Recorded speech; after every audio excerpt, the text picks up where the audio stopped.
तो वो जब मुल्क छोड़ के गया, उसका वीजा खत्म होने लगा था दुबई का, ये वापस बुला रहे थे उसको। कोई इसलिए नहीं कि कोई जुर्म किया है उसने, इसलिए कि वो सच ना बोले, उसको वापस बुला रहे थे। और वही करना था उससे जो इन्होंने आजम स्वाति को बंद कमरे के अंदर नंगा करके उसके ऊपर तशद्दुद किया। शहबाज गिल से किया इन्होंने, जमील फारूकी एक रिपोर्टर जर्नलिस्ट, उसको इन्होंने किया। सीनियर सहाफी वो मुल्क छोड़ के भाग गया, साबिर शाकिर, उसको धमकियां दी।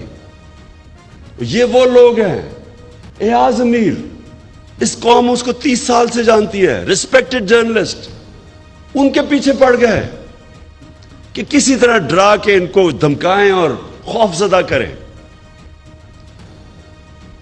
और कोई शर्म नहीं इनको कि वो लोग जो कौम उनके क्रेडेंशियल्स उनको इतनी देर से जानती है कि हमेशा ये मुल्क के इंटरेस्ट के लिए खड़े हुए हैं, उन लोगों को चुना जिनका जमीर का सौदा नहीं होता था।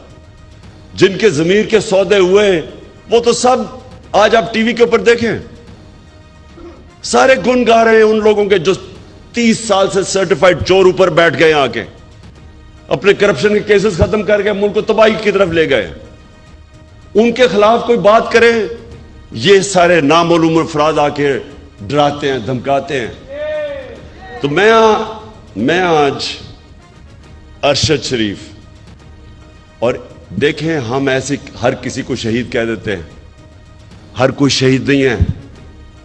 मेरी नजर में शहीद वो है जो पता होते हुए कि मेरी जान खतरे में है, वो जब अपने मुल्क की हिफाजत करता है बॉर्डर्स पे, वो शहीद होता है।